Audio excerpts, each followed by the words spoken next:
अब हमें conference call पे आप बताओ ऋषिकेश के लिए कौन सी गाड़ी बुक करनी है। हाँ हाँ इनोवा कर ले। हाँ भैया वही कर लो, सब लोग खुले खुले होकर जाएंगे। भाई मैं भी यही कह रहा था, इनोवा बेस्ट है। चल फिर ठीक है, इनोवा डन करते हैं। ये मेरे दोस्त अकेले नहीं हैं जो सिर्फ इनोवा में ट्रैवल करना चाहते हैं। कैब हायरिंग वेबसाइट्स हो या फ्लीट ओनर्स, फिल्म स्टार्स हो या पॉलिटिशियंस, या एसीपी प्रद्युमन की टीम ही क्यों ना हो, इंडिया में ऑलमोस्ट हर कैटेगरी का बंदा इनोवा के अंदर ट्रैवल करना पसंद करता है। और क्यों ना हो, ये कार अपने अच्छे सस्पेंशन सेटअप और स्पेशियस इंटीरियर के साथ हर राह को बहुत ज़्यादा आसान बना देती है। लेकिन इसका क्रेज सिर्फ पैसेंजर्स के अंदर ही नहीं है, बल्कि फ्लीट ओनर्स और टैक्सी ड्राइवर्स के बीच में भी उतना ही है। और क्यों ना हो, आखिर ऐसी कौन सी गाड़ी मिलेगी इंडिया के अंदर जो 10 लाख किलोमीटर चलने के बाद भी अपना काम बखूबी करे। और इसीलिए शायद ये कार ऑलमोस्ट हमेशा ही सेकंड बेस्ट एमपीवी बनी रहती है, राइट आफ्टर अर्टिगा, जो कि इससे काफ़ी सस्ती है। अब इनोवा का इस पोजीशन को मेंटेन करना कितनी बड़ी बात है, इस बात का अंदाजा आप इससे लगा लो कि इनोवा से कम बिकने वाली जितनी भी एमपीवीज और एमयूवीज हैं, उनमें से ज़्यादातर इससे काफ़ी ज़्यादा सस्ती हैं। और ये तो हम आज की बात कर रहे हैं जब इस प्रोपोर्शन की और इंजन कैपेसिटी की कोई गाड़ी मार्केट में अवेलेबल नहीं है। लेकिन अगर हम पास्ट में भी देखें तो इनोवा ने हर उस एमपीवी और कुछ एसयूवीज की सेल पूरी तरीके से बंद करवा दी है जो इसके साथ कंपटीशन में हुआ करती थी और इससे सस्ती थी। फिर चाहे वो ज़ाइलो हो, निसान निवालिया हो, या फिर चाहे सूमो ही क्यों ना हो। और आज हम इस वीडियो में बिल्कुल इसी सवाल का जवाब ढूंढेंगे, यानी कि आखिर टोयोटा इनोवा इतनी तगड़ी कैसे बनी और कैसे इसकी इतनी बड़ी कल्ट फॉलोइंग है। अब अगर हमें इसके बारे में जानना है ना बॉस, तो सबसे पहले हमें जानना होगा कॉलिस के बारे में, क्योंकि ये पूरी कहानी उसी गाड़ी से चालू होती है। लेकिन उस पर आने से पहले please consider subscribing this channel, क्योंकि आप में से सिर्फ 17% लोग ही ऐसे हैं जो इस चैनल को सब्सक्राइब करते हैं। चलिए वीडियो में आगे बढ़ते हैं। इनोवा की कहानी शुरू होती है जब टोयोटा कॉलिस को रिप्लेस करने के लिए एक अपग्रेडेड एमपीवी लॉन्च करना चाहती थी। कॉलिस टोयोटा का पहला प्रोडक्ट था इंडिया के अंदर, जिसको 2000 में लॉन्च किया गया था। और टोयोटा ने इस गाड़ी के साथ कुछ ही साल के अंदर एमपीवी मार्केट के अंदर 40% शेयर हासिल कर लिया था। और इसके अंदर जो बहुत इंटरेस्टिंग बात है ना, वो ये है कि जब 2004 में कॉलिस को फेज आउट किया गया था, उस महीने कॉलिस ने रिकॉर्ड सेल रिपोर्ट करी थी। लेकिन इसके बावजूद भी टोयोटा ने कॉलिस को डिसकंटिन्यू कर दिया था और उसकी जगह इनोवा को लॉन्च किया। लेकिन टोयोटा ने ऐसा किया क्यों? कॉलिस की सेल्स तो अच्छी थी ना, राइट?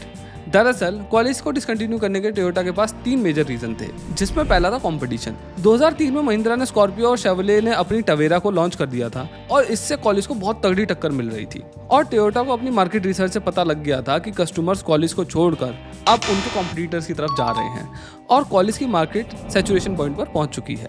इसमें दूसरा रीजन जिसके चलते कॉलिस को डिसकंटिन्यू करना पड़ा था वो था मार्केट एक्सपैंड। कॉलिस टोयोटा का इंडिया के अंदर पहला प्रोडक्ट था और इसको टैक्सी वाला टैग मिल चुका था, क्योंकि ये गाड़ी काफ़ी ज़्यादा बेयरबोन थी और दिखने में भी काफ़ी ज़्यादा बेसिक लगती थी। और टोयोटा अब इस टैग से आगे निकलना चाहते थे और अपनी प्रोडक्ट रेंज को बढ़ाकर मार्केट को एक्सपैंड करना चाहते थे। तीसरा कारण जो था जिसके चलते टोयोटा कॉलिस को बंद करना पड़ा था वो था इसका पावर टू वेट रेशियो, जो कि बहुत ही ज़्यादा कम था। बॉस इसमें सिर्फ 75 हॉर्स पावर और 115 न्यूटन मीटर का टॉर्क आता था, और ये बहुत ही ज़्यादा कम है जब आप कंपेयर करो इसके 1500 किलोग्राम के वजन से।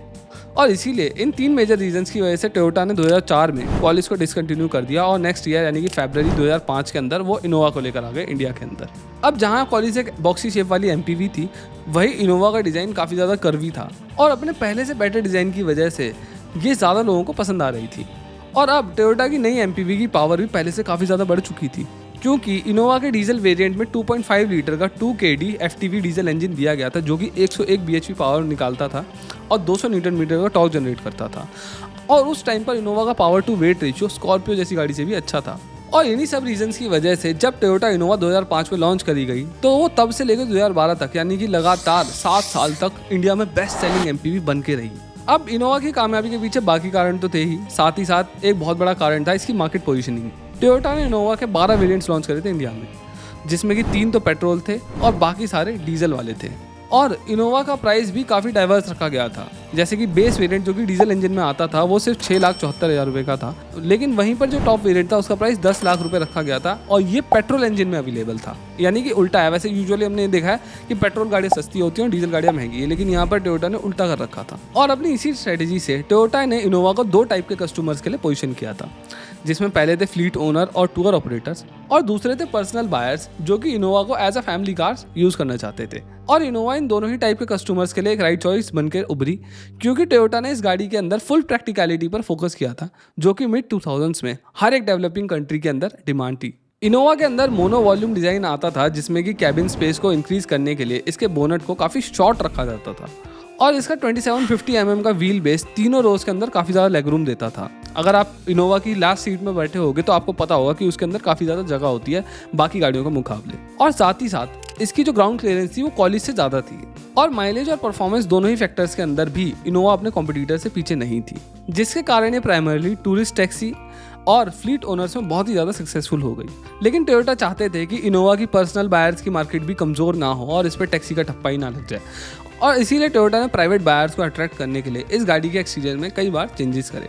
जैसे कि 2009 में इसमें नई चिन और ग्रिल लेकर आई गई, साथ ही में इसके इंजन के अंदर इंटरकूलर भी दिया गया। इसके बाद सेकंड फेसलिफ्ट लॉन्च किया गया 2011 में और इसमें टोयोटा ने BS4 इंजन भी इंट्रोड्यूस किया था। इसके बाद 2012 में इसके अंदर स्क्वायरिश हेडलैम्प्स इंट्रोड्यूस करी गई थी और 2014 में ग्रिल के साइज को बढ़ाकर इनोवा को थोड़ा स्टाइलिश लुक देने की और कोशिश करी गई थी। टोयोटा इनोवा को कॉन्स्टेंटली अपग्रेड कर रहे थे, लेकिन उन्हें एक बात धीरे धीरे समझ में आने लग गई थी कि सिर्फ थोड़े बहुत लुक्स अपग्रेड करने से कुछ नहीं होने वाला बॉस, क्योंकि ये पर्सनल कार बायर्स के बीच में अपनी पहचान खोने लगी थी।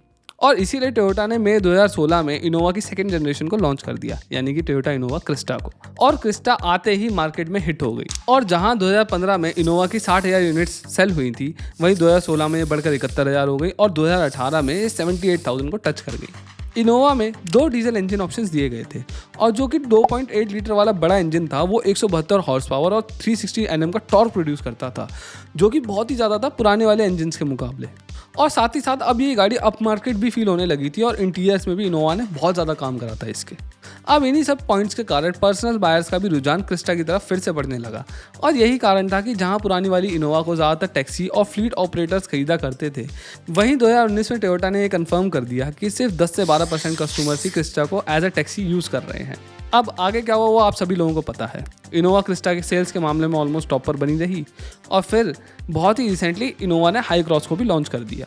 अब ठीक है, इनोवा टॉप पोजीशन पे हमेशा रहती है, लेकिन क्या आप जानते हैं कि जितनी भी MPVs इनोवा के कंपटीशन में हुआ करती थी उस टाइम पर, वो आज एग्जिस्ट ही नहीं करती हैं, चाहे वो उससे थोड़ी पहले लॉन्च हुई हो चाहे उसके थोड़े से बाद में। फॉर एग्जांपल टाटा की सूमो एक बहुत ही अच्छी ऑफरिंग थी टाटा की तरफ से और ये MPV इनोवा से भी पहले आई थी और टाटा ने सूमो के कई नए नए वर्जन्स भी निकाले थे, जैसे कि सूमो विक्टा या फिर सूमो ग्रांडे। लेकिन टाटा सूमो के अंदर बहुत ज़्यादा इनोवेट नहीं कर पाए डिज़ाइन के मामले में या कंफर्ट लेवल्स के मामले में, जितना कि इनोवा के अंदर मिलते थे, और इसीलिए ये गाड़ी फेल होती चली गई और बंद हो गई एक टाइम बाद। फिर टाटा ने एक लग्जरी MPV निकाली थी जो कि इनोवा को टक्कर देने के लिए आई थी और वो इससे बेटर थी कई मामलों के अंदर, जैसे इंटीरियर वगैरह के अंदर और फीचर्स वगैरह के अंदर, लेकिन ये गाड़ी भी नहीं टिक पाई और ये फेल हो गई। और बाद में जो टाटा ने ये वाला टैंक निकाला था ना, इसको भी टाटा को बंद करना पड़ा। टाटा के अलावा बात करें महिंद्रा की, तो उन्होंने भी 2 से 3 बार ट्राई करा था इनोवा को टक्कर देने का। जैसे कि पहले उन्होंने जाइलो को लॉन्च करा था, जो कि एक टाइम पर बहुत अच्छा कर रही थी, लेकिन ये बाद में फेल हो गई थी। फिर इसके बाद उन्होंने मराजो को निकाला, ये गाड़ी भी बहुत ज़्यादा सॉलिड है, लेकिन आज की डेट में इस गाड़ी की 100 से 150 यूनिट्स ही सेल हो पा रही है मंथली। वहीं अगर इसको हम कंपेयर करें इनोवा से, तो उसकी 2000 यूनिट्स तक सेल हो जाती हैं। इसी तरह निसान ने भी अपनी इवालिया निकाली थी, जिसका दिवालिया निकल गया था, और इसी तरीके से और भी MPVs आई थी इंडियन मार्केट के अंदर जो नहीं टिकी, जैसे कि टवेरा आई थी और रेनो ने भी अपनी लॉजी निकाली थी, वो भी नहीं चल पाई थी। अब ये तो रही उन मॉडल्स की बातें जो टिक नहीं पाई थी इनोवा के आगे, लेकिन कुछ ऐसी भी MPVs हैं जो इनोवा से भी आज की डेट में बेटर परफॉर्म कर रही हैं, जैसे कि अर्टिगा और किया कारेंस वगैरह। लेकिन देखा जाए तो ये दोनों ही गाड़ियाँ इनोवा से नीचे वाले सेगमेंट में आती हैं और अपने प्राइजेस की वजह से ये जीत जाती हैं इनोवा से सेल्स के मामले में। अब ये तो आने वाले समय में ही पता लगेगा कि क्या कोई कार मेकर इनोवा को टक्कर देने लायक MPV बना पाएगा कि नहीं। लेकिन तब तक आप लोग कमेंट सेक्शन में अपने विचार ज़रूर छोड़ सकते हैं कि क्या कोई कार मेकर ऐसा है जो इनोवा को उसी के गेम में हरा सकता है, लाइक टाटा या महिंद्रा ऐसी कोई गाड़ी निकाल पाएंगे जो इनोवा को हरा पाएगी। अब अगर आपको मेरी वीडियो पसंद आई हो तो please consider subscribing this channel with the bell icon. Bell icon बहुत ज़रूरी होता है दबाना, याद रखना। इस वीडियो को लाइक करिए, शेयर करिए और कमेंट्स में विचार अपने ज़रूर छोड़िए। Thank you.